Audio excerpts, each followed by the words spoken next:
Live from MMA Fighting Studios, this is Between the Links. And now, your host, Mike Heck.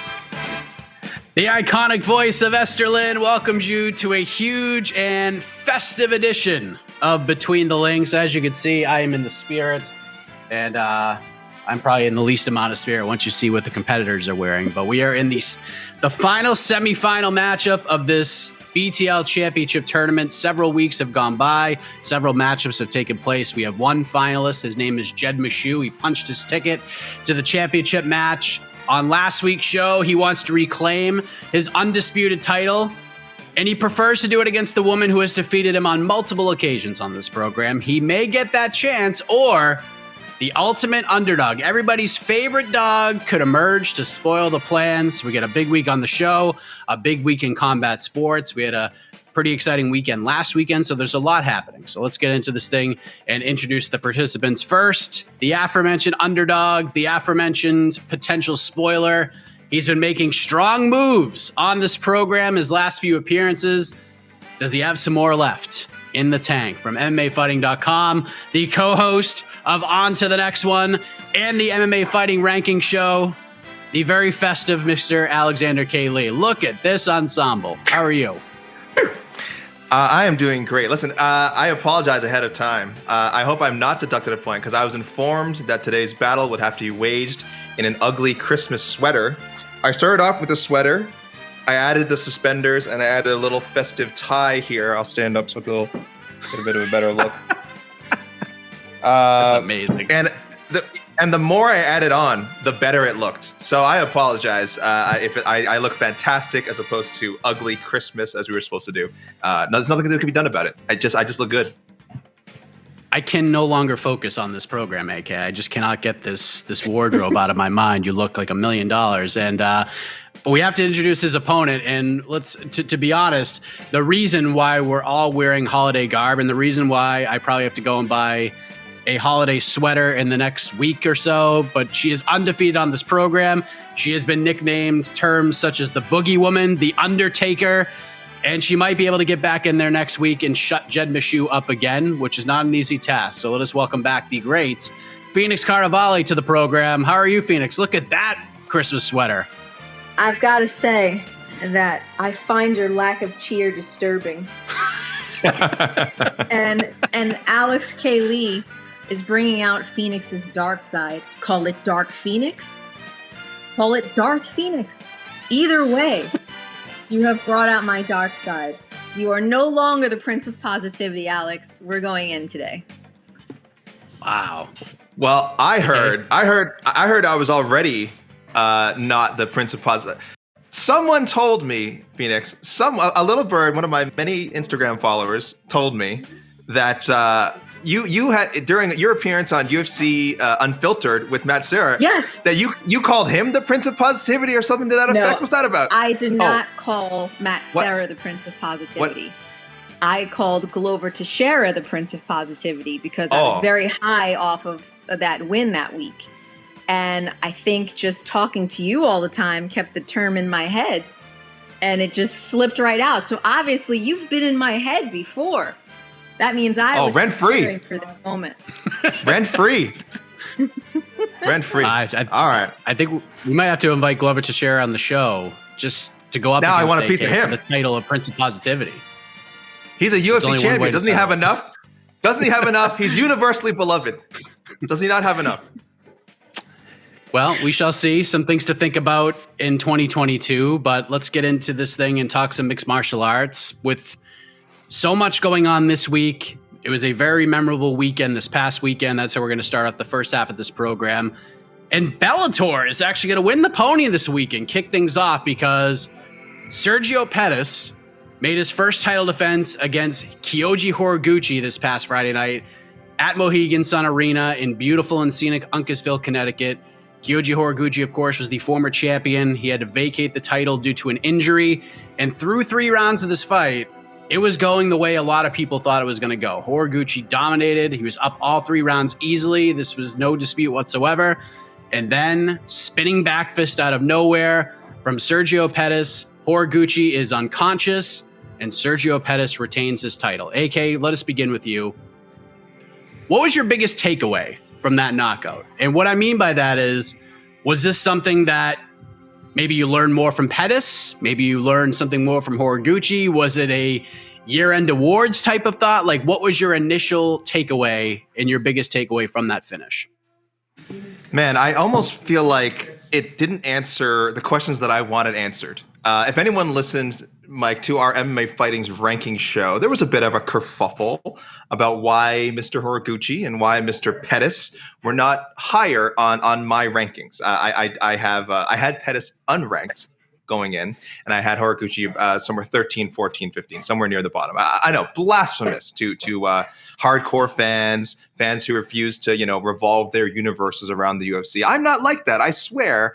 I just had my reasons for not ranking them higher. And then I was watching the fight. Horiguchi's dominating.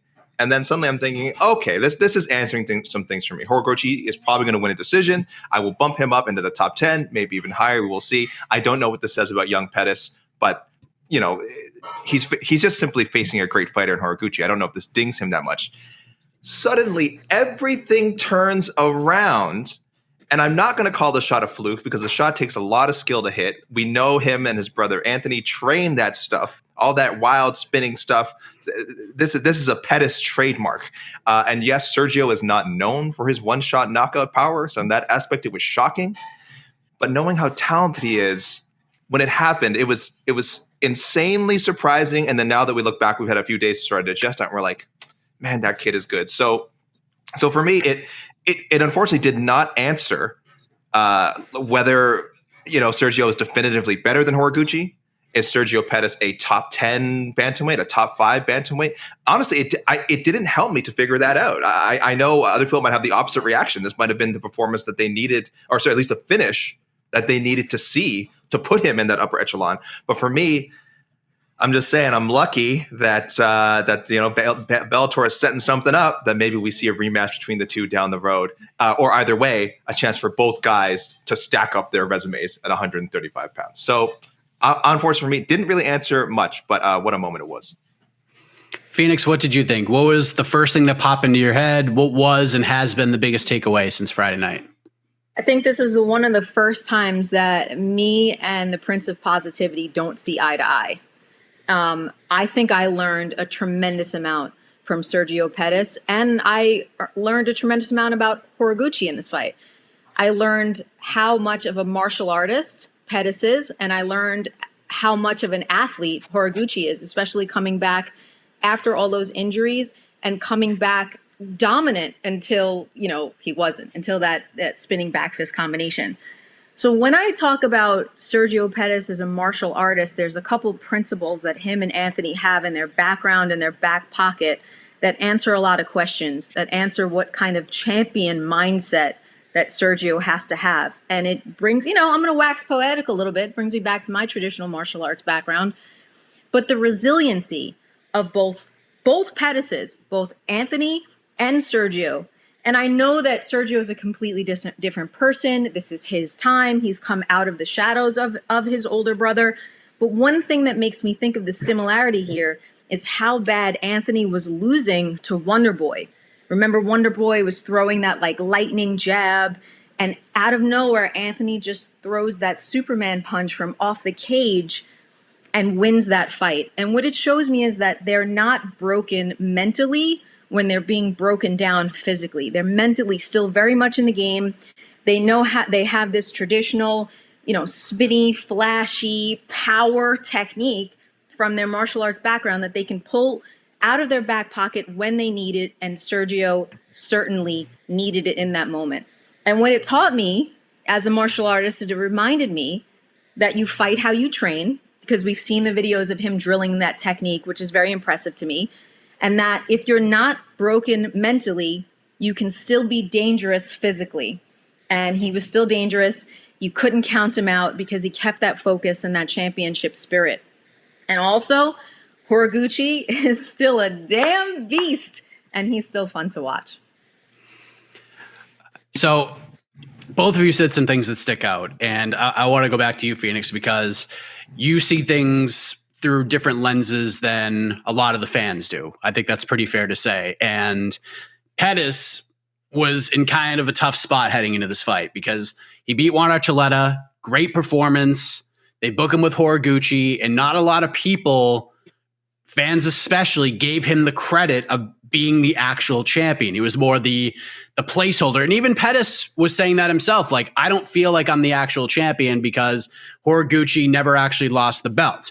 Now, while this knockout was incredibly memorable and will be mentioned in a lot of people's awards, Phoenix, outside of that one moment being replayed over and over until there is no more Bellator MMA, does Sergio enter this bantamweight Grand Prix that we're going to talk about in a moment in a similar spot where fans of MMA, who could be as fickle as any sports fan on earth, they won't view him as the best in this division, as the champion, because of how the first 3 rounds went?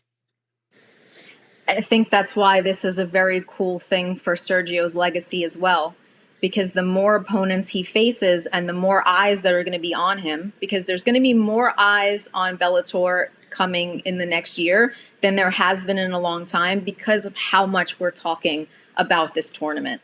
So in a way, it could be really good for him because with different matchups, because listen, Horiguchi's a problem for anybody.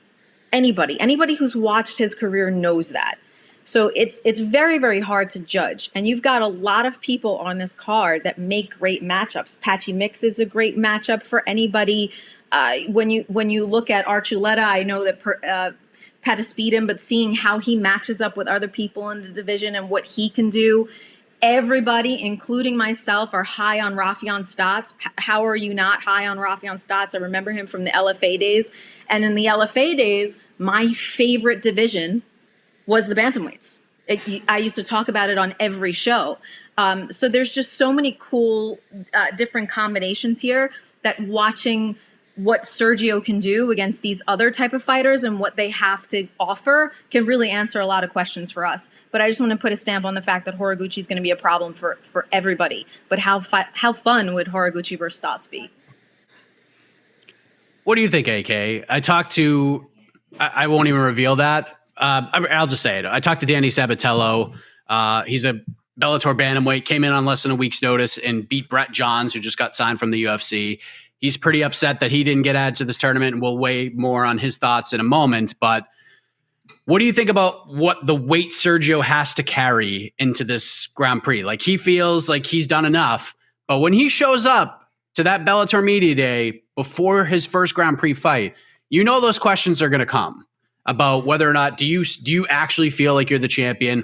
Do you know that fans are saying that they don't feel like you're the champion, that Horiguchi is still better than you? Like, do you know what I'm saying? Like, do you feel like that's something that's a burden that he's going to have to carry into this Grand Prix because of the first 3 rounds? Mike, as we all know, Phoenix is an educated person, both in her media abilities and also having trained. As an untrained, out-of-shape media member, as a proud ninth degree black belt keyboard warrior, and yes, a troll whisperer, as I like to call myself, because I did unfortunately saw a lot of the reactions to Horiguchi's loss. A lot of people saying it's like they reacted like the rest of the fight didn't happen. And I don't know. And in some ways, that's good for Sergio Pettis. In some ways, it's not good. Obviously, it's good in the fact that if people just look at the knockout, if they're just reading a Wikipedia entry, they just see 4th round KO for spinning stuff for Sergio Pettis. This guy must be great. On the other hand, if you don't know the whole story of that fight, it kind of takes away from the finish because you have to know what a great comeback it was, and kind of, as Phoenix mentioned, how he was able to stay in there mentally and eventually land an insane strike. But again, if you're speaking for the trolls out there, I'm sure there's a segment that's like, why didn't he do that in the first round? He should have thrown the spinning back fist thing in the first round. Then he wouldn't have, we wouldn't even gotten banged up at all. So I think he does need this tournament. I think not the same questions, I shouldn't say. Different questions, though, are going to be there about how great he is as a bantamweight. Again, like I said at the beginning, sort of the first part of the segment, I still needed to see things answered. And the Bellator bantamweight division is so strong. It just doesn't feel like he'd be the heavy favorite in any of these matchups, whether it's Stotts, a rematch with maybe a rematch with Archuleta, he would be. But other than that, Magomedov, he'd probably be an underdog. James Gallagher, he'd probably be a favorite. Patchy Mix, I don't know, could be about even. There's a vulnerability to him that is intriguing, but is also, as we're talking about, it's going to lead to all these questions and him having to keep answering until he wins the tournament, until he possibly fights Horiguchi again. And imagine if Horiguchi, if they're on opposite sides and doesn't make it to the end of the bracket, there's still going to be that doubt in people's minds. Is he that much superior to Kyoji Horiguchi? So again, the tournament is a great idea, but I don't feel that him just winning that, beating Horiguchi and him just being the number one seed, I don't think the questions are over yet. And for Bellator's sake, that actually might be a good thing. So we'll dive into this Grand Prix announcement in a moment, but I just want to say beforehand, there's a reason why the MMA fighting staff talks about our rankings with such passion, because I'm about to call out some media members right now.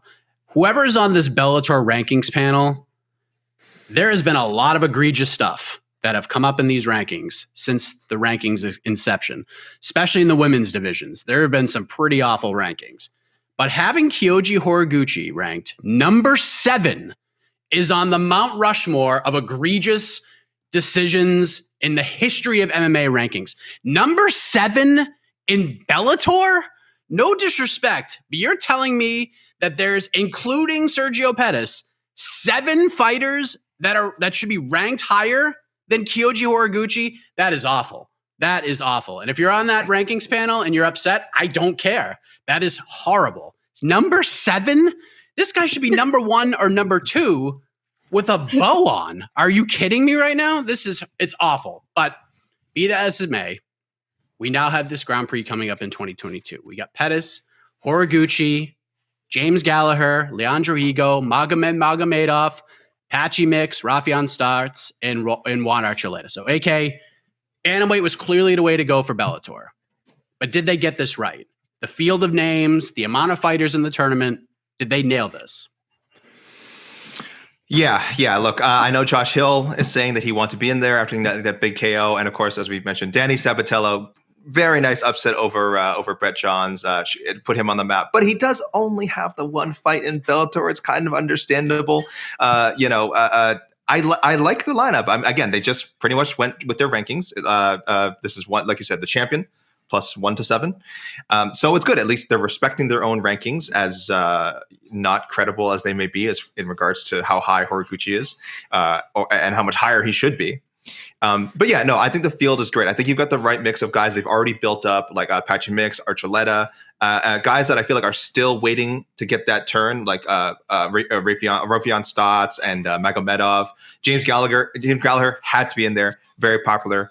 Very polarizing. Higo, probably the lowest, wattage name out of there, but he's been hanging around Bellator for a while. He's been in a bunch of big fights for Bellator again. So a guy they've kind of already invested in.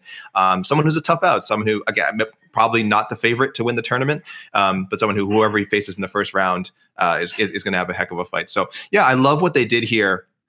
You really couldn't go wrong with 135. I'm glad they sort of heard the buzz. It's not just us at this point. Everyone talks about how, the default answer used to be 155, far and away the best division in MMA. It's still one of the strongest divisions, but bantamweight, at least in the past couple of years, has had a little more buzz, a little more movement, a little bit more people coming into the division and like juicing it up. Internationally, of course, spectacular. The fact that there's so many great bantamweights outside the UFC is always helpful when making that argument. So yeah, I mean, look, they nailed this. I'd love to see my fellow Canadian Josh Hill in there, but the fact that he's clearly been designated as an alternate is very helpful. I think Sabatello also sort of unofficially will be an alternate. You can bet he'll be the first one they call. I'm sure they'll give him another fight, somewhere in between there anyway. And should he win that, it'll be undisputable that he's worthy of one of those reserve shots. But kudos to Bellator and their matchmaking team. I think this bracket is good. The question is, how are they going to seed them? That's what I really want to know. Yeah, that's going to be interesting. So going back to that Sabatello chat, which by the time you're watching this, that chat has been aired on We Got Next. Sabatello, again, he understands why he's not in it. He only had the one fight. He was booked for a second fight. He got COVID, so he was pulled and he wasn't able to be rebooked for the rest of the year. So his thought was, even if you think 16 fighters is too much, maybe you do 12. Like the Pettis and the 1, 2, and 3 ranked guys get a bye into the next round, and then you have the other 8 fighters battle it out. and go from there and just do like a 12-man tournament and do it that way. That way you can insert more names. You don't have to worry about alternates, but you could still have some other guys because Darren Caldwell could fight in this tournament as well. Did they get this right? Was 8 the right number, or should they have gone a little deeper? Especially when Scott Coker is saying the winner of this tournament is the best bantamweight in the world. Oh, so that's for me? Are you asking me? That's for Phoenix. Yes, I'm sorry. Okay, yes, yeah. Well, one, I just want to say I really enjoy watching you get fired up, Mike. That was very entertaining, and I appreciated every moment of that. And I get it. You know, Horiguchi has been inactive in Bellator, so that's probably why he's in 7. But it is, I think a lot of people were like, "Wait, what?"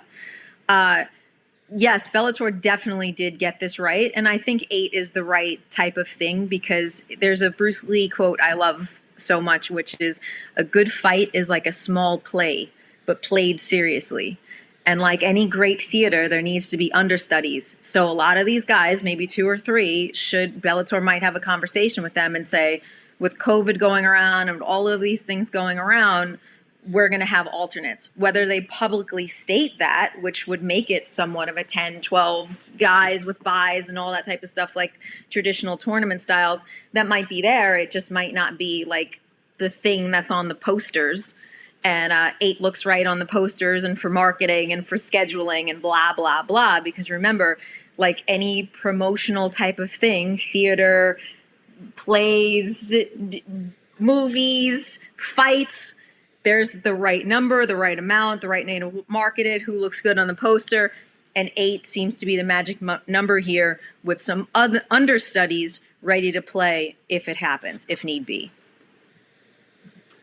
Well, I mean, the beauty of this division and this sort of Grand Prix is that you could do 8, you could do 12, you could do 16, and it doesn't matter because it's going to be very exciting. Bantamweight rules, no matter which division it is, and or how many fighters are in it. So I am excited for it. 8 fighters, 12, 16, 24, it doesn't really matter. I'm excited for it, much like the rest of this matchup. But the point for round 1 goes to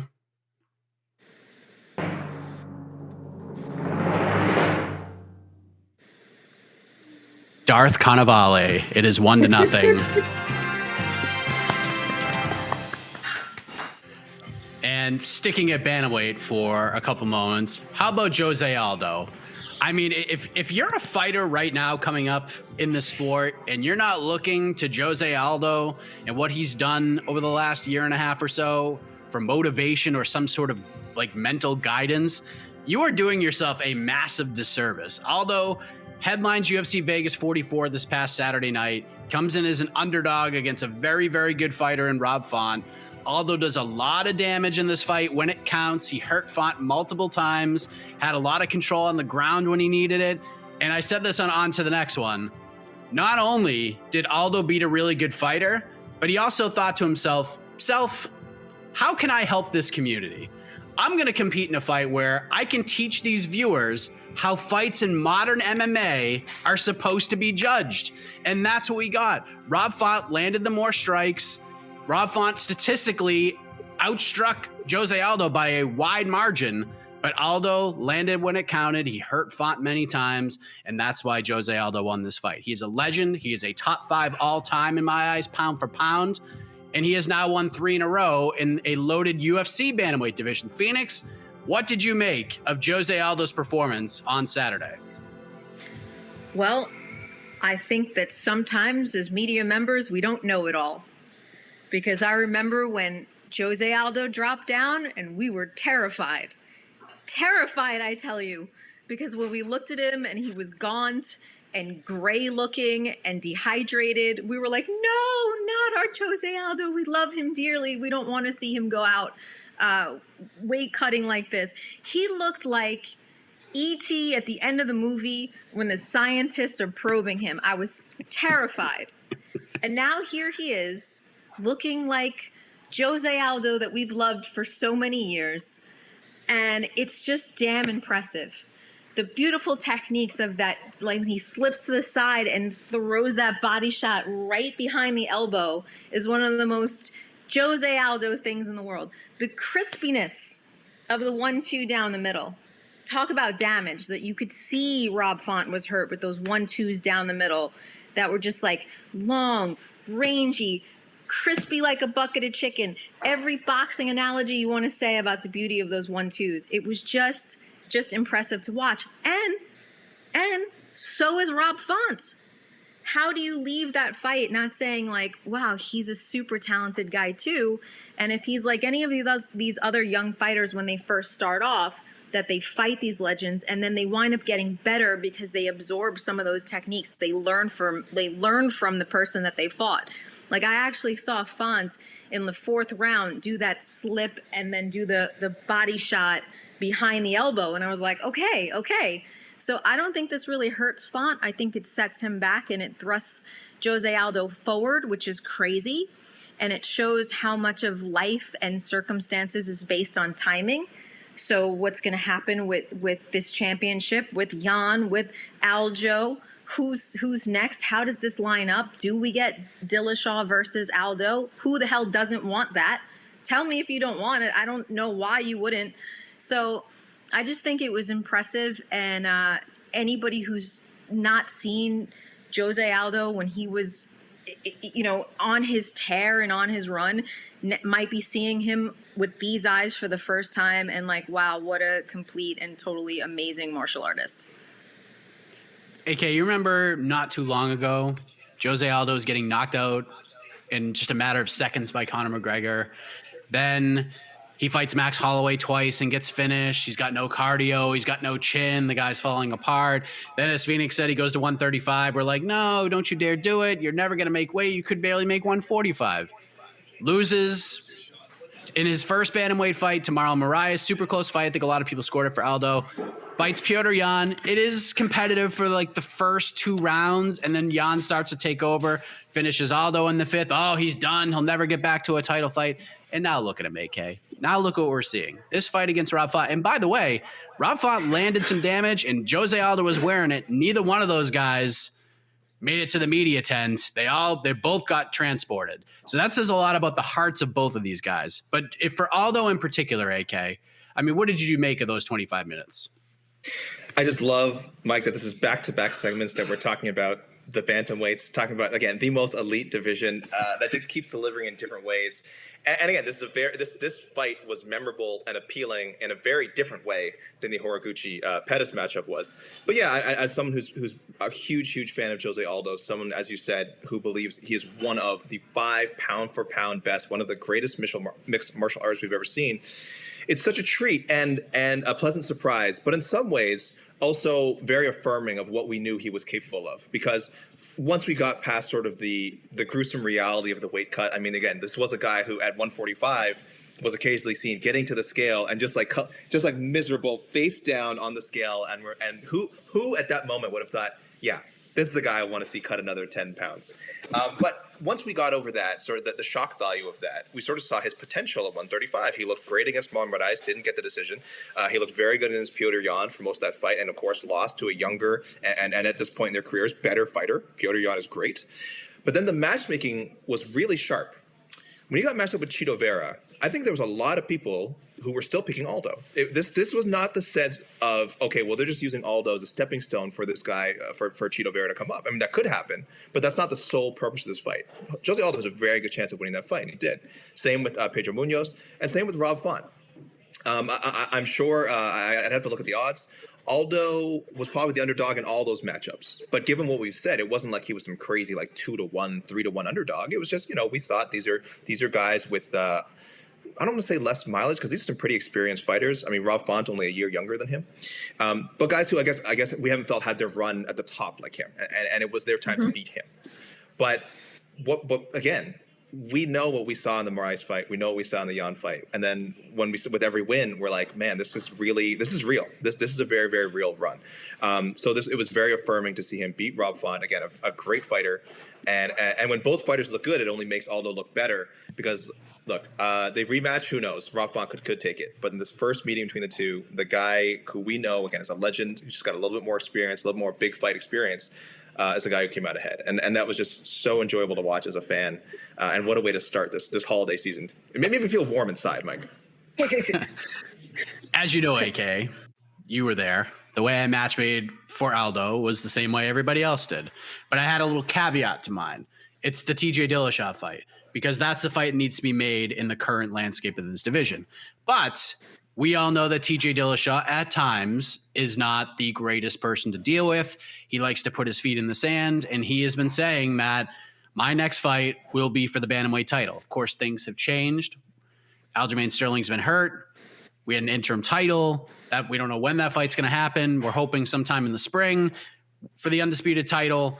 Dillashaw was hurt, had the surgery. We don't know exactly when he's coming back. But if TJ Dillashaw is offered this Jose Aldo fight and he decides, hey, this is where I'm taking a stand, I'm fighting for the title next, or I ain't fighting, the UFC has enough beasts in this division to say, all right, don't fight. Have fun not fighting. We'll give it to Jose Aldo. You're the next man up, sir.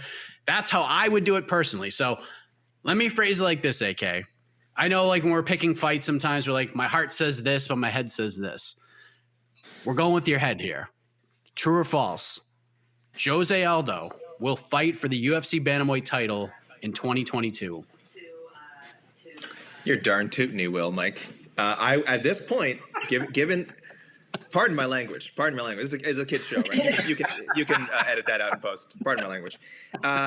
At this point, the way the top of bantamweight is currently sort of settled, or not settled, as it were, because we are waiting for again some pieces to potentially come back. We don't know how long they'll be out, and also given Aldo's run of success, given how Jan's fights have gone, and how the rest of the top 10 is kind of shaking out right now.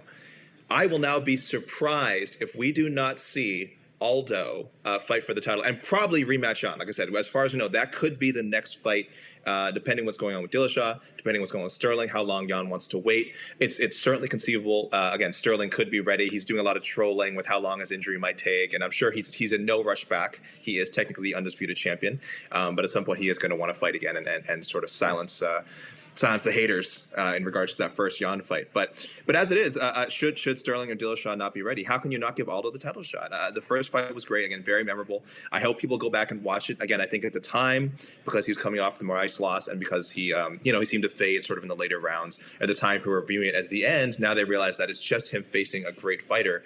And a second fight, hey, maybe it would go exactly the same, but I think this guy has done more than enough in his career, Jose Aldo, and more than enough in his past 3 fights to earn another shot. And really, who doesn't want to see 2 of the best? And I'll say this now. I think Jan will end up being one of the best of all time. Go potentially another 25 minutes, or however many more minutes this time. I'm down for it. This will happen. I don't know if it's in the first quarter of 2022. I don't know if it gets delayed to the summer for whatever reason. They got to see what's going on with Sterling and Dillashaw. But I think even if one of them gets a shot first, Aldo will still be in that picture, and he will challenge either Jan or Sterling for the bantamweight championship. Phoenix, will the year of our Lord 2022 feature a world championship fight inside the hallowed UFC octagon involving Jose Aldo? Well, like I said earlier, so much of what happens in this game, whether it be luck or not luck, has to do with timing and the way things line up. It's an unfortunate truth about life, but it is a truth about life. And it's the same for if you're injured, if you're out and they're filling a slot and a championship needs to happen, then the person ready, waiting, and available will get that opportunity. And if Aldo is, then that's a strong possibility. And I really want to think that maybe we have the PI to thank, right, for a certain extent, for giving more longevity to a lot of these fighters, for helping them with these weight cuts. But I also want to think that some mentally, maybe Aldo's a lot stronger, because he was he had issues after the Conor fight, as anyone would, losing to someone that you hate that much. And then the volume of Max Holloway, there's a lot of things that Jose Aldo had to recover from. And now that he's fresh and maybe has his passions back, it might be a slightly different fight with him and Peter Yan if that is the matchup that does happen. But I still think it's really, really hard to beat Yan. I mean, I won't say the same if he does wind up, based off the timing, fighting Aljamain. I just think that we have so many questions about Aljo because the Yan fight was not going well, and because he's had surgeries and injuries. So of course his talent isn't current in mind, but obviously we know it's there. But I don't know. it's a possibility we could see Aldo, especially with this newfound passion, mindset, energy, focus, whatever it is, against Jan. But I think it's going to be hard. It's going to be hard to beat Jan, but it would be fun. Now, last thing before we move on to this weekend, because on last week's show, there's so much to talk about, and we kind of ignored the co-main event of this card. Like, we talked about it just without having points involved. Like, Jed brought it up, and we waxed politically about Raphael Fiziev versus Brad Riddell, but Raphael Fiziev, we're going to give him a little bit of a rub here because I think he deserves it. He's now the number 11 ranked lightweight in the world. I know that actually upset some folks, most notably Fiziev's manager, Daniel Rubenstein. He thought number 11 was ridiculous. But either way, Fiziev's stock rose tremendously on Saturday, ended with that spinning wheel kick knockout. But the ranking got me thinking, Phoenix, how high is the ceiling of Raphael Fiziev? Is this guy in your mind? Could you see him fighting for a world title sooner rather than later? Like, is he one of those guys to you? Yeah, he's one of those next generation guys in terms of being impressive, in terms of being fun and marketable, and everybody loves lightweight, but you know what's happening there right now is like the same killers are going after each other, and like what's the lifespan for a lot of that situation? I think Oliveira definitely has a longer lifespan maybe than Poirier if he wins does, and I just think that he has nothing to prove really. He's already the BMF, the unofficial BMF in a lot of ways, right? But he just wants that championship belt, and then maybe he defends it one time. So there's going to be a lot of moving parts within that division, and these are the guys they're up and coming. I mean, if you weren't impressed by him in this fight, everybody likes Riddell and thought that this was a really great matchup stylistically, and it was fun. But what Raphael was doing what was so impressive is that he would attack, but then he would counter strike. And Riddell could never get a rhythm. Like, he could never get a rhythm on him. And then you also saw this incredible speed. So it's one of those things, like it's a spinning wheel kick. What was it, 2 minutes or so into the third round, I think, right? Something like that, yeah. I'm already forgetting because there's so much going on in the MMA space, and like the stats, go out of your face. But he's just really damn impressive, and watch him climb. It's gonna be one of those fun moments. Where do you think his ceiling is, AK? How high is Raphael Fiziev's ceiling in your mind right now? I know this is a recency bias sport. We just saw him get a knockout, and people get excited when you see knockouts like that. But Fiziev's really good. He's beat some really tough guys. How high do you think this guy can go just based on the sample size that you've seen in the UFC thus far?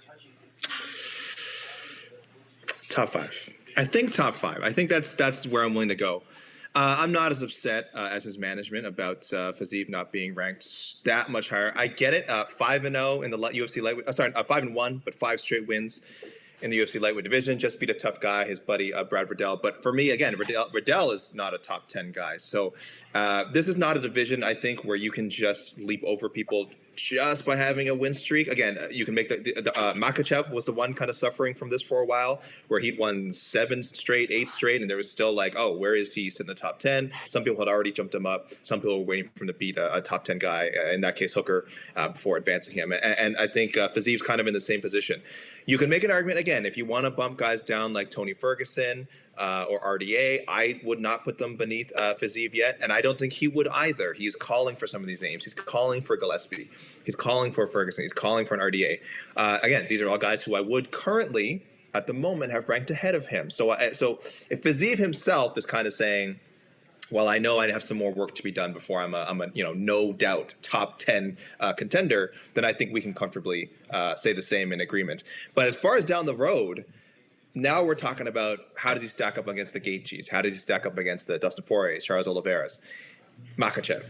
And in that sense, again, I maybe I'm selling him short. Maybe I'm playing this just too safe. I don't know if he's on that level. He's got a great personality. He's very marketable, entertaining fighting style. I think he'll be a fan favorite for a long time. This is a guy who could end up with something like 16 to 20 UFC fights. We could still be having a similar conversation about him next year. or 18 months from now. That's how talented he is and how good he is and how the ebbs and flows of his career might go, because I do feel like there's room for a lot of variance. But I am hesitant to say he could be a champion or even challenge for a title someday. Again, probably too early to predict, but if I had to, you put a gun to my head, I have to predict it. I think top 5 is maybe the ceiling. And when I say 5, I mean like 4, 5, and around 6. I just don't know if he gets a title shot, ever becomes that guy. So I'm a huge fan, but I'm being a bit, I'm putting some coal in people's stockings for the Fiziev fans out there. I'm sorry. Can I just say something that I'm actually in big agreement with AK here? And I think that it's a good way to look at things in a lot of ways, because sometimes we we're like, assume that they're so good just because of their latest performance, and then we kill their rise because people get so disappointed and they get shot down so quickly. So if we allow these guys to build our confidence in them slowly, we build bigger stars. And we do this a lot. We just like go in as media, we highlight what somebody did, and we don't allow them to build what eventually makes them crash a little bit harder. So I'm with AK. I think getting to the top 5 will be really important for him, and then it'll be easier to say what his ceiling is once we've seen him with heavier and hotter competition, which he's willing to do. For the record, judges, just because Phoenix agreed with me, I want to know that was my point. That was my point. Don't be deceived. Don't be deceived by these tactics, by this holiday cheer tactics. That we're just agreeing. No. That was a sly trying to get in the minds of the judges. So that was an AK Lee original point. All right. Okay. Let's just. I truly agree with you, because I always bitch about that we sometimes get too high on these guys and we wind up knocking them down. But yes, it's AK's point if that was his point. Yeah, I mean, listen, he's in a good spot right now. Like, you can complain about the ranking all you want, but we're having this conversation about him right now. Like, if they matched him up with Tony Ferguson for his next fight or RDA, no one would bat an eye about it. And if they matched him up with someone like Gregor Gillespie, who's ranked one spot higher than him, we'd be excited for that fight too. So anybody below Michael Chandler right now, Fiziev could fight and it would make sense. So he's in a good spot no matter what his ranking is right now. We'll see what happens. There are obviously a lot of other great performances on Saturday as well. Kudos, tip of the cap to Clay Guida. Guy's an absolute animal. Jamal Hill, and many, many more. But it is time to move ahead to this weekend, the UFC's final pay-per-view event of 2021. The point for round 2 goes to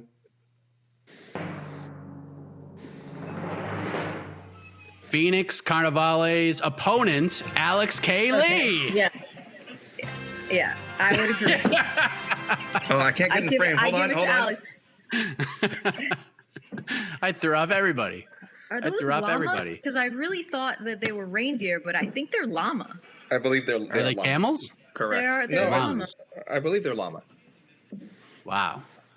We could dissect AK's tie for another 30 minutes or so easily, but let's talk about UFC 269 this Saturday in Las Vegas. We got 2 title fights. Dustin Poirier will challenge Charles Oliveira for the lightweight title in the main event. Amanda Nunes will defend her bantamweight title against Julianna Pena. And I got to be honest, when I sent these questions to everybody, I've been thinking about a couple of sort of out-of-the-box topics with these 2 fights, and we'll discuss those shortly. But, AK, I want to begin with you here. As we speak right now, there it is, Amanda Nunes, a -900 favorite. Pena comes back at +600, according to our friends at DraftKings. No huge surprise there. Dustin Poirier, a -160 favorite as the challenger. Charles Oliveira, the comeback on the champ, +140. AK, what are the chances we have 2 new champions at the end of Saturday night?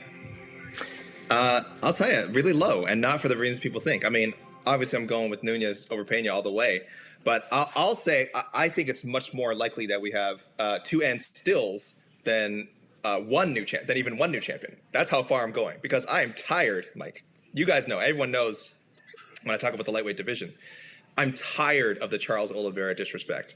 This guy, he is, we should say, full disclosure, in the MMAfighting.com global rankings, the only rankings that matter, Dustin Poirier is number 1. So you mentioned he's the odds-on favorite. That goes along with what most of our panel seems to believe. I believe it's 6 of our 8 panelists. I think it's 6 people voting Poirier in first place, and only 2 for Oliveira. And obviously, I'm one of them. So I'm tired of the disrespect. I'm tired of anyone thinking that he has to prove anything. Like he needs this Poirier win to show that he is the true king. Right now, he is removing, of course, Khabib from the equation. He is the undisputed true king at 155 in the world. That is how I feel about it. Poirier has to take that, and Poirier is a great fighter. Both guys are wonderful ambassadors of MMA. I don't think anyone will be disappointed with the result. I certainly won't either. As much as I'm bigging up Oliveira, and I want to see him get the respect he deserves you get even more respect that he deserves with a definitive win over Poirier. I just like his chances, the champion. I just like the champion's chance of finishing Dustin Poirier. That's where I am with this. And again, it's nothing against Poirier. I think Charles Oliveira, is just that great. I think he's a great finisher. I think he's matured to the point where, honestly, and I said this, I think after he beat the way he dominated Ferguson, and this is when Khabib was still around. I was like, I need to see those two fight, because I do not think. I need to know the answer of who would win in a fight between Oliveira and Khabib. So that's where I am. I'm with that. I think he's better than Poirier. So I'm taking the question a step further, Mike. I will say again, there will more likely be 2 and stills than 1 and new. That's how strongly I feel about it. Phoenix, what say you? What are the chances that we not have 1 new champion, but 2 new champions? And how, like AK just said, how would you weigh that against both champions retaining? All right, let's start with the main event. It's very hard for me to even have any just any bad thing to say about Dustin Poirier. Like it doesn't feel right. But I will say this. It appears that Oliveira has more ways to win. Right? Just because of what we've seen recently from him. But you can never cancel Dustin Poirier out. He is a bad mother. He is one of the best we've ever seen in the history of MMA for a billion different reasons, and I don't even have to go into that. And I think that he has definitely had the tougher competition, which is why I think AK is wrong. Oliveira does have something to prove by putting Dustin on his report card. Because having a win over Poirier is having a gold star on your report card. Because of the levels that Poirier has fought and the names that he's fought and how he's won. It's not to take anything away from Charles. It's just to say that this is one of those names that definitely levels you up in people's memories. I just think that's what it is. I mean, and Poirier is still tough and passionate. If you watch Embedded right now from this week, the guy holding pads for Dustin is like terrified. So Dustin always has that boxing and that power that we might see something phenomenal. So yeah, from the looks of it, Oliveira has more ways to win, but it's just not going to come out of my mouth that Dustin Poirier could lose, just for me personally as a fan. Then when it comes to the co-main event, Julianna Pena. I know that one thing about her, which does add something interesting to this fight, is that she will go after Nunes. She will be prepared to clinch up well and try to control that clinch. She does just throw like a complete animal. So yeah, there's a chance for her, but it's that's where it is in our hearts and minds, because Nunes is a beast. But we're questioning Nunes for the first time. Why? Because she's living the family life, she's comfortable, and it's making us think, like, is she not going to be as hungry and ferocious as she's been in the past? But I don't know if I definitely believe that, because one thing Amanda loves is smashing. In that cage, she just smashes people. I realized how that first sounded and was like, I need to fix that. I need to fix that a little. So I had to like add another sentence. Maybe she loves to smash too. I don't know. But anyway, it's it's scary for Pena, but I have a lot of respect for the way she's going to approach this fight and how she's training for it. All right, so I want to go back to that co-main event in a moment, but I want to talk about this main event a little bit and what could come from it, because it is December. We're already having these conversations about these end-of-the-year awards, right? And right now, in everybody's mind, it is a two-horse race for the fighter of the year. It's Kamaru Usman and Dustin Poirier. Personally, I think there could be a third option in play. But Phoenix, if Poirier wins, is he the fighter of the year over Usman? And if Oliveira wins, think about his year. Wins the title over Michael Chandler, one of the best fights of the year, a fight that's not being talked about enough, then goes out and defends against Dustin Poirier, a guy that 6 of 8 MMA fighting journalists feel is the #1 lightweight in the world, and we are certainly not alone around this world thinking that, despite not being a champion. Would an Oliveira win put him in this conversation for the fighter of the year? I think you're asking the wrong person here, because I'm really biased. I am really biased when it comes to Dustin Poirier because he knocked out Conor McGregor. Okay? And I don't like Conor. And if we're thinking about paydays, Poirier, has definitely done that. And it's, again, I don't think it's fair to ask me this question because I'm very high on what Dustin has done for this division and for what he's done as a whole. That's bias. I apologize. Well, what if Oliveira? All right. Well, let me ask you this: At least she admits it. Beats Poirier. At least she admits it. If Oliveira beats Poirier, is he neck and neck with Usman? Like, is he in the conversation? Is this still a two-horse race if Oliveira wins? Well, listen, okay. So logically, sorry, and this ahead, is. Oh, was that for me? Yeah, that's for you. So then you don't have to be biased. So this is because I don't have the stat in front of me. Can you guys answer who fought more? Was it Usman or was it Oliveira? Who fought more? Usman. That answers the question, right? So then it's obviously Kamaru. Kamaru's had more competition. He's dealt with more this year. So that cancels that. That answers that question for me. All right, AK. So I'll present it the other way for you because you are an unbiased journalist. If Dustin Poirier beats Charles Oliveira, if he goes out there and just dominates, if he stops Charles Oliveira inside of 3 rounds, is there a chance he's the fighter of the year over what Kamaru Usman has done this year? No.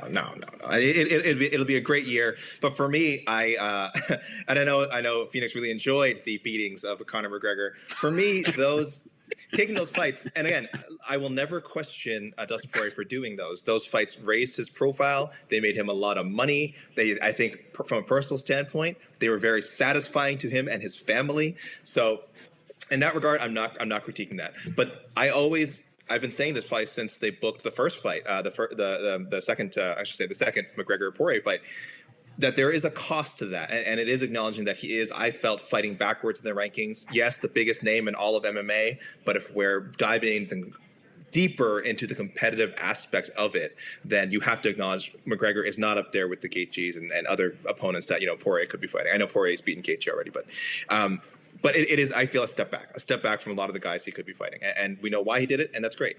But Oliveira, again, he took care of business with Chandler. If he does it on Saturday, that'll be huge. So a Poirier win for me just cannot push him above Usman. I mean, Gilbert Burns, Masvidal, and Colby Covington. That's an all-time trio of title defenses, and to get it all done in 1 year, it absolutely phenomenal. And to truly for Usman to truly have just really elevated himself to the next level, to the point where he is, I think, the consensus pound for pound #1 fighter amongst most sites that do this sort of thing. Certainly, again, on the MMA fighting rankings, and I believe in the UFC's official rankings. So that to me is tough to beat. And the only thing is, shame on both of you for not, especially you, Mike, for saying it's only a 2-3 horse race. There's another horse. There's a 4th horse. His name is Chris Curtis. Okay, he's good. He's 6-0. And if the UFC matchmakers were not cowards and if they couldn't find a way to get him on 269 as he demanded.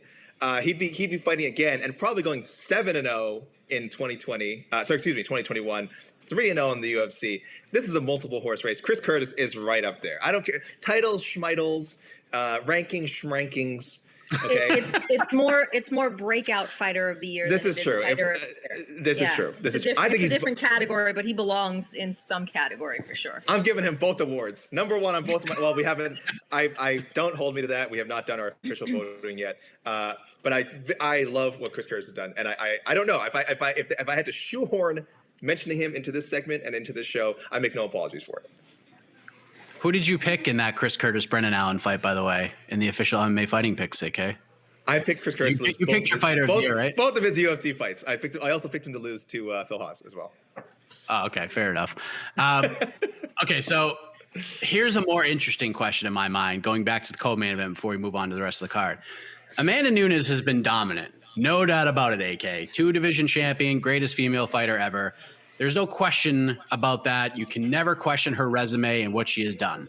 However, she hasn't been a big draw in the UFC. She's running out of options to fight. As Phoenix said, she's a family woman now. She's talked about retiring and all that. And aside from when her fights actually happen, we don't hear like anything from Amanda Nunes. And on Wednesday's episode of Ariel Helwani's MMA Hour, he was talking to Chael Sonnen and presented an interesting question about Amanda Nunes, AK. Yeah, of course, I think we've all said at one point the UFC sort of missed the boat on promoting her a bit. But maybe there's a good chunk of why she's not a bigger superstar to be placed on herself as well for not getting out there more, not doing all this media. Because, I mean, we haven't seen Amanda Nunes on the MMA Hour at all, which is shocking to me. I mean, if you're gonna get eyeballs upon you and build interest, that's probably the show you want to go on. So this question is not taking anything away from what Nunes has done inside the octagon, because very few, male or female, have done it better, and nobody in women's MMA has done it better. But AK, although the odds are clearly not with her, can you make an argument that a Julianna Pena title win would be better for the UFC and the overall presentation of this division? Yeah, no, that's an easy argument to make. I mean, again, any sort of shakeup at the top of the women's bantamweight division will be very helpful, because as much as a lot of us in the media love Amanda Nunes, as amazing as it is to watch her fight and do what she does, she really is not that larger-than-life personality. And again, to me, that doesn't matter. Now, to the UFC bean counters, to ESPN, to broadcasters and all that, doesn't matter to them. Yeah, it matters a little bit. I'm sure they like Amanda, but the thought of having a new champion, one who is super media-friendly, very outgoing with certainly getting her opinions and her thoughts out there, and Julianna Pena, very seasoned as far as on the microphone. Yeah, I mean, it's a big thing for that. She came up to the Ultimate Fighter, so you know the UFC likes her. She's earned her title shot. I know she's coming off one win, which isn't, but over a former title contender. It was an impressive victory. No one is saying that Julianna Pena is a clear-cut sort of number 2 bantamweight in the world, but given how Amanda has cleaned out the division and who else happens to be currently available, that's how it's going to be. So yeah, I would not go as far as to say that Dana White and the UFC and ESPN are, let's say, rooting for a Pena win. I don't think that's the case. Like I said, I do think they like Amanda Nunes. I do think they see the value in having a dominant champion, and if you have the right opponent, Kayla Harrison, that's a much, you see dollar signs ahead with her and Amanda Nunes. Sure, she could fight Julianna Pena too if Pena went up to 145, but that's certainly not as appealing. And you could have Nunes fight her coming off a loss at 145. But I think it's much cooler for her to still be the 2-division champion when a fight with Kayla Harrison potentially happens. So I think if I was the UFC team, I think they are leaning towards, well, we hope the Amanda Nunes business continues, but I guarantee they have a plan. I shouldn't say plan. They don't plan that far ahead when it comes to the fighters that much. I guarantee that they've thought about what would happen if Julianna Pena wins, and that they're not and that they're not super upset about it. That they're kind of like, this does open up new things, open up fights again that Amanda Nunes has already had. Wouldn't it be interesting for Julianna Pena to face some of the people that Amanda Nunes has beat, and she'd be a very different kind of champion. And in this case, again, no disrespect to Amanda Nunes, different could be very, very good. So I don't think it's hard to make a case at all. that a Julianna Pena win could juice up this division and kind of get the matchmakers thinking of the possibilities. Yeah, and Phoenix, I get it. Like, you can promote Amanda Nunes as the beast, the monster. No one can knock the queen off the throne, and I get that. The difference between Nunes and Shevchenko is probably further ahead in her division than even Nunes is at 135. And although Valentina Shevchenko isn't, although her last appearance in the MMA Hour is pretty fire, she's not like the greatest interview on earth, but she goes out and does interviews. Like, we know more about Valentina Shevchenko because she goes out there and does interviews. Like, Kamaru Usman has gotten better. Brandon Moreno is just a gift from God in terms of personality. Alexander Volkanovski, until recently, not the most riveting interview. Yeah. But he's been better now, but he's just such a nice guy. He doesn't talk trash. And then like Adesanya is obviously in a different universe. And then like Glover Teixeira, like at least he goes out and does interviews, but he's just the nicest guy. And he's not going to go out there. Cyril Gahn, nice guy, good at basketball. We know that about him, but he goes out and does interviews. Amanda, even after all of these years and the wins that she's put together, outside of her having a child and being a tremendous fighter, and just being a super nice woman, we don't know a lot about her. We just don't. And that's why her pay-per-views don't generate a ton of money. Now, Julianna Pena can be a little cringe at times. Let's be clear. However, she goes out there. She's got a personality. She's got that Latino heat, if you will, and she can get people fired up and sell this fight. Julianna Pena is going to sell this fight, whether you like it or not, whether you like what she says or not. Is it a wacky question to say that maybe Julianna Pena winning the title on Saturday is a pretty good thing for this division? For some people. For others, I think that there's still things that we possibly want from Amanda, and that's that Shevchenko rematch. There's a lot of us that are like, when it comes to thinking about that fight and who the women's GOAT really is between the two. But I think that there's like a subdivision of martial arts nerds that AK and I possibly belong to that want to see that. I don't know. But yeah, I think any shakeup in a division, regardless of who it is, can sometimes be good because it rearranges everything and it makes new sort of equations and possibilities. So I just think it would be a good thing overall. But yeah, we would still want to see, there's still one or two things from Amanda I think that a lot of us fans still want.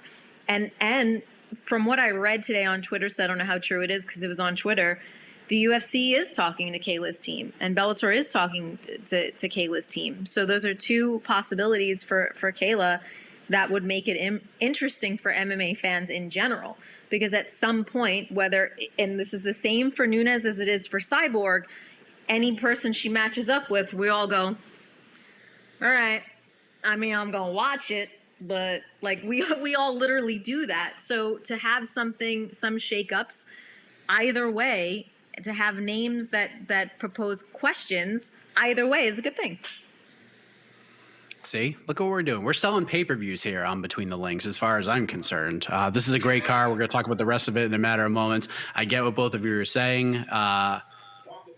Just some interesting storylines heading into this fight. There's no doubt about that. And of course, I want to see that Shevchenko rematch at some point. And by the way, you could put the camera back on me for a second. Why would Kayla Harrison sign with the UFC right now when the promoter and the president of the organization has come out and basically called your resume dog shit? Mm-hmm. Why not go to Bellator and fight Chris Cyborg and make all that money and have Bellator treat her like a queen? They put her over on their own show while Dana White is saying they're just dogging her resume. She'll probably make more money in Bellator than she would in the UFC. Why? Are you asking me? Cyborg. No, I'm just saying it in general. Why? Okay. If Kayla Harrison, if you're watching right now, why would you sign with the UFC? Why? There's not going to be a featherweight division much longer. Felicia Spencer, which would have been like a very good opening UFC fight for her, has retired. Who's she going to fight? I like Leah Letson. But Kayla Harrison versus Leah Letson just doesn't scratch me where I itch. I'm sorry. It just doesn't. We're going to have the same problems. At least with Bellator, like you can throw it right in there with Chris Cyborg. That's a huge fight, and that's a momentum steal for Bellator. So again, if you're Scott Coker, you just write a blank check. You hand it to Ali Abdulaziz, fill it in, whatever you want, get her over there. But I think she ends up staying with the PFL. Why shouldn't she? But we'll move on to the rest of the UFC 269 card. I had to get that off my chest. The point for round 3 goes to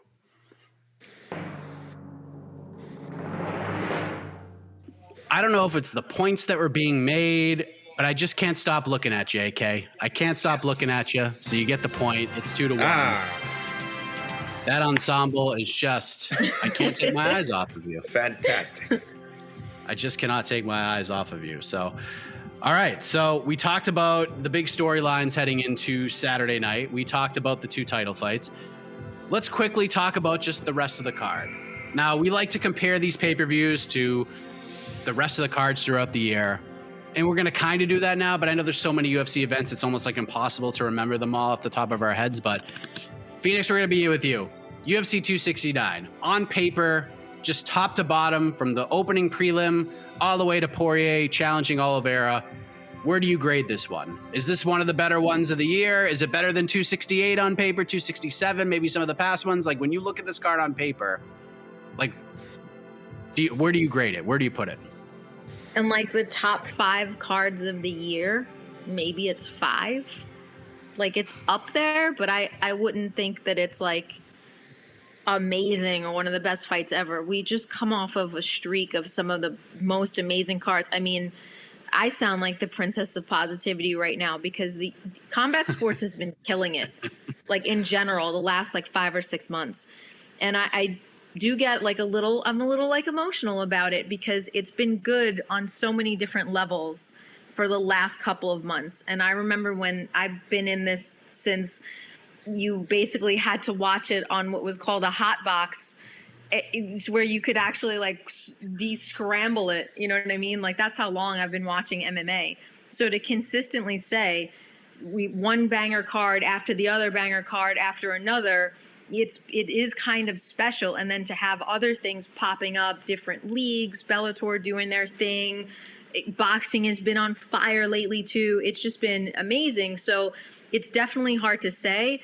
But I will say what's special about this card is getting to see people that we haven't seen come back, mix it up, like Emmett, like seeing Cody Garbrandt, coming back at a different weight class and see what happens there. There's like a lot of things that, Dominic Cruz, I almost forgot, it was on this card too. So there's a lot of like really cool matchups that are going to wind up being the futures of what happens to some divisions and some championships, and that makes it interesting for me. What say you, AK? Where do you put this one? Boy, again, what a boon for the UFC to be able to start the year with Conor McGregor, have 2 Conor McGregor fights in the year, and then also now end on this ridiculously strong run of events. Excuse me, 269, 268, 267. I don't know how far back you want to go, but at least the last 3, maybe the last 4 pay-per-views, plus the fight nights in between, just sensational. So it's almost like if you want to be fair to the UFC, you can kind of like lump this last run. You should really evaluate this quarter. And I would think this last quarter of 2021 has been as strong. You could probably compare it to like any quarter that the UFC has ever had. Like it has just been the level of the competition in the title fights, the low key bangers. Whichever fights you're looking for, fight of the night potential, knockouts of the year, submissions of the year. So much that has happened just in the last 3 or 4 months alone. And it's insane. So in that sense, I don't know if I put this one above 268. Like I said, I'd rather almost look at them as a quarter. I'd almost rather look 269, 268, 267 together and sort of praise the matchmakers and, of course, praise the fighters for this absurdly entertaining product that they have managed to put together. It is really incredible stuff. So I won't rank this event on its own. I think just bravo to the UFC and to MMA for producing this level of entertainment. It's been crazy. The prince and princess of positivity out here, just waxing poetically. So you mentioned the LKB, aka the low-key banger. What you got? What's the low-key banger on this card? What's your favorite fight on this card that ain't getting the love? This shouldn't even count. Is this even low-key? Ryan Hall is fighting. What are we doing? I mean, we could have led the show with this. Ryan Hall, and again, if we're gonna look, we're praising the matchmakers. This is the kind of person you put Ryan Hall in with. Derek Minner, a guy has like 20-something career submissions. He's another submission guy. This is going to the ground. This will not become a low-key kickboxing match. This will go to the ground. It might start off that way, a little bit of funky striking. This is going to go to the ground. And we are going to get to see these guys do what they do best. And specifically, Ryan Hall do what he does better than anybody else in the world. I am excited for this matchup. The last fight, which, really, it's just a blur in my mind. I'm not even sure it actually happened. Was regrettable. It was regrettable. Okay, it doesn't matter. Let's not talk about how it ended. Let's not talk about how we fought. That fight is essentially, in my mind, a no contest. Really does not need to be discussed further. Terrible matchmaking. I don't know what happened there. This is a Ryan Hall fight, and I only feel bad for Derek Minner and for Derek Minner's family because he is going to be in rough shape. Heading into Christmas dinner this year and New Year's. He may not be able to celebrate. I don't like to joke about this sort of thing, but again, God knows what condition he'll be in after the wizard Ryan Hall is through with him. So, I mean, that's the quote-unquote low-key bang, or really the true main event of UFC 269, Ryan Hall and Derek Minner. Well, we got two big Ryan Hall fans here in this little link here. Phoenix, what say you? What's the under the radar fight? What's the one that you got circled that maybe not be getting the attention that it deserves? All right. Well, I do want to give some credit to AK there because that's a great fight to bring up, especially if you're a fan of grappling. And I remember Minner from the LFA, and Derek's like really scrappy. There might be like a rolling knee bar in that fight, so that is going to be a fun fight to watch. But I have to bring up that there are two female fights on this card in the flyweight division, and that's like really important to bring up because of how things are mixing up there. And I love the young prospects, and I love to introduce some of the MMA fans to some of the stuff that's happening on those prelims. So Erin Blanchfield is a really fun and talented young fighter who's very aggressive, has been studying martial arts since she's like 7 years old. She's going against Miranda Maverick, and you may remember her because she last beat Macy Barber, and that was an interesting matchup. And she's got that sort of like farm girl strength. She's just fun. She's explosive. They both got great personalities. They're good interviews. So that might shake some things up in the flyweight division as these girls come up the rankings, and I love to see that. Then Jillian Roberts versus Priscilla. I cannot pronounce her last name. It's like Cachoeira. Yeah, so that's a really good matchup, and she's called like the Zombie Girl, so she knows she's going to continue to come forward. Dean Thomas trains Jillian. I know how tough she is, and that's just two really fun fights that I'm hoping put some light on the new girls that are coming up into these divisions. Yeah, and might I add, I love that Maverick Blanchfield matchup. Amazing matchup. It's one of my favorite things on an MMA card. It's a mutant matchup. This was originally two other fighters entirely, which I always love. This was Macy Barber versus Montana De La Rosa originally, actually. And then De La Rosa withdrew first, and Blanchfield stepped in for her, and then Barber withdrew, and then Maverick stepped in for her. So I love when they can sort of keep a fight on the card. But it wasn't what it was. It's just something else. That's so much fun. Yeah, that's a great fight. I'm just going to throw mine out there now. Randy Costa versus Tony Kelly. I mean, that fight is ridiculous. Of course. Don't even say it, AK. Don't even say it. I don't want to hear any of that New England bias BS come out of your mouth right now. I would never accuse you. You've said it. Is that recorded? Was that on tape? Was that recorded when I said that? Yeah, that was live. There was no post-cut or any of it. That's unfortunate. It was on the ranking show, actually. It was on the ranking show. Oh, yeah. Called me out on the New England bias. That sounds right. Yeah, that sounds right. Yeah. Prince of positivity, my ass. Happy holidays. Oh, my goodness gracious. I feel like Clark Griswold right now after the tree gets burnt down. But 269 is a great card. I'm very excited for it. Of course, Jose Youngs is out there right now. We have all the Media Day scrums on our YouTube channel, so go check that out. Press conference coming up later on. And then the weigh-in show on Friday, AK. Get excited. I know that's one of your favorite times of the year. The most wonderful time of the year. The most wonderful time of the week, Michael. That's right. Well, I almost most wonderful time of the week thus far is right now. The point for round 4 goes to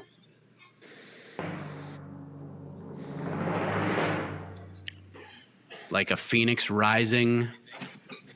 Darth Phoenix, it's 2-2. Holy moly. Even my dog is happy about that. He came and sat next to me. Why are you soaked? Well, he must have just went outside. All right. You know how this works, ladies and gentlemen. One question will decide it all. 1 minute apiece. And then once that is done, we will turn it on over to the judge, the jury, the executive producer, Casey Leiden, who will render the final decision. There he is, the baddest dash in MMA media. AK, you won the blind draw. And how fitting that you get to make the choice for the knockout round. Do you want to go first? Advantage AK, or do you want to pass it over to Phoenix? This is an interesting choice right now. What say you? I've never felt this close to toppling greatness, to reaching the finals, which would be the greatest achievement of my career so far. So I'm going to do something. For anyone who watches the show, I am going to defer. I am going to let Phoenix go first. Wow. I said I'm going to let Phoenix go first. I did not see this coming. Okay. So here's the question. And I think we're paying homage to, I don't know if we asked a similar question like late last year or earlier this year, but we got the greatest 60-second knockout round answer in the history of the show out of Jed Meshew, talking about a very similar thing. You might have noticed, Phoenix, there's one very major topic that we have not discussed that has happened in the combat sports world this week. That is, of course, the fact that Tommy Fury is no longer fighting Jake Paul next Saturday. Tyron Woodley is in to fight Jake Paul in the rematch. And we're going to talk a lot more about that fight and the card and what it all means and what people are looking forward to on next week's show in the finals. So we still may get to hear you wax poetically on this. But one of the greatest knockout round questions in the history of the show took place during a recent Jake Paul fight. In 60 seconds, Phoenix, what is the best outcome for this Jake Paul Tyron Woodley rematch? Like if you could write a script for how this fight plays out, what's the script you would write? 1 minute on the clock. Your time starts now. It's very rare. It's very rare in your life that you get a do-over in something that you have done wrong. And Tyron Woodley gets a do-over. And I will say, watching that fight ringside was the most frustrating time I've had in part of my career, is not watching Woodley do what he should have done. And if we see more of the same of that, I just feel like in terms of who has more to lose, I actually think Jake does, because a lot of the times people are not expecting Tyron to now go out and do anything. We're just like, with him at this point. But if he can wrong this right, he will make the MMA community very, very happy. But I just don't know if that's going to happen. I hope it does, but we've seen him have an opportunity the next fight around and also not do it. So this is frustrating, but we're going to watch it anyway. The second chance, the rebuttal, if you will. Tyron Woodley gets the chance to right the proverbial wrong and hopefully not frustrate UFC fans, past and present, who are cheering him on. AK, I don't know if this is the right decision for you to go second. I don't know how your psyche is feeling right now. I know you're focused. This could be the biggest 60 seconds of your MMA journalism career right now. A chance to meet your arch nemesis, Jed Meshew, for the undisputed BTL championship. Same question for you. If you could Martin Scorsese this rematch between Jake Paul and Tyron Woodley, how would you write it? What is the best case scenario? 1 minute on the clock. Your time starts now. Tyron Woodley comes out aggressive, looking maybe like he came out in the Luke K fight, looking like the UFC champion that we know he once was and in a perfect world still could be, but isn't. He takes the fight to Jake Paul. He's rocking him. He kind of dinged him up once in the last fight, but this is more consistent. He's all over him. He's swarming him. And he's hurting him. But then somewhere in the 4th or 5th round, Jake Paul just uncorks a haymaker and just takes Woodley out. Just a vicious, vicious KO.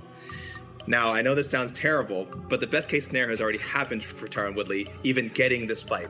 So what this does is this gives one more big payday for Tyron Woodley, and we can get to see him sail off into the sunset. Maybe not under the circumstances his fans would like, but maybe this signals the end for him. He can go focus on his rap career and go look into other opportunities. Meanwhile, we continue along this darkest timeline. We still get Jake Paul, Tyron Fury, and we get 3 more Jake Paul freak show fights in 2022.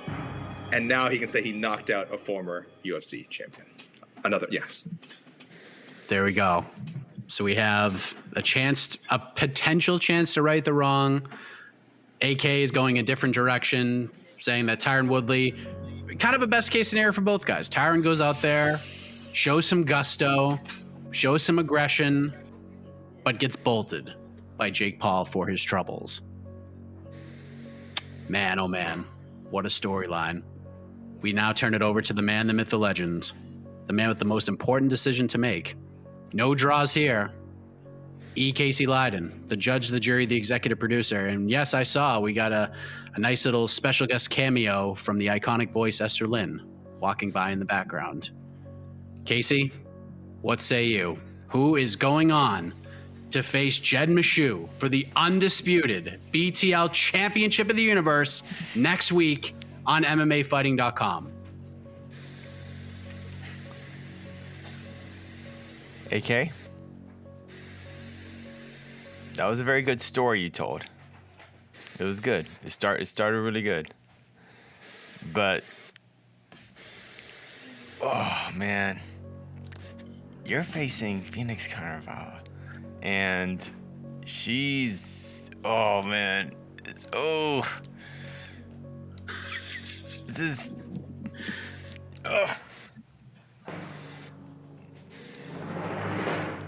you're a winner, and still undefeated. Phoenix Carnevale. Phoenix does it. I thought he had me. Wow. I thought he had me. You said Tyron's rap career, and I was like, you know, AK, you started good on the story, but then you just kind of, you just told this. It was the first fight, except with a knockout. It was. I should have gone first, Casey. You shouldn't have gone. I think you overthought it, AK. I think you had something, then you bailed, and I went against everything I stand for. I went against everything I stand for. That's the first time ever on the show I haven't gone. Wow. Wow. I thought it was your night, AK. Shocking decision right off the bat. Yeah. But here we go. Before Phoenix has her moment, can I shout out? Now that I've joined the graveyard of the losers, can I shout out my other losers who did great on this competition? My BTL tag team champion, Kristen King, young Alex Wedling, who's just going to be a star in this business, Damon Martin, who was already a star, Jose Young is, of course, as we said, on site, and the wonderful James Lynch. I know, again, it's down to the two best. It's down to truly the two best, Phoenix and Jed, but great job by everyone else who participated. I think it is fair to call AK the Rob Font of Between the Links, because although you went up against Jose Aldo, your stock has risen throughout this competition, AK, throughout the year on BTL. I thought you had a tremendous year. I thought you stole the show on the Gauntlet episode, the special BTL 50.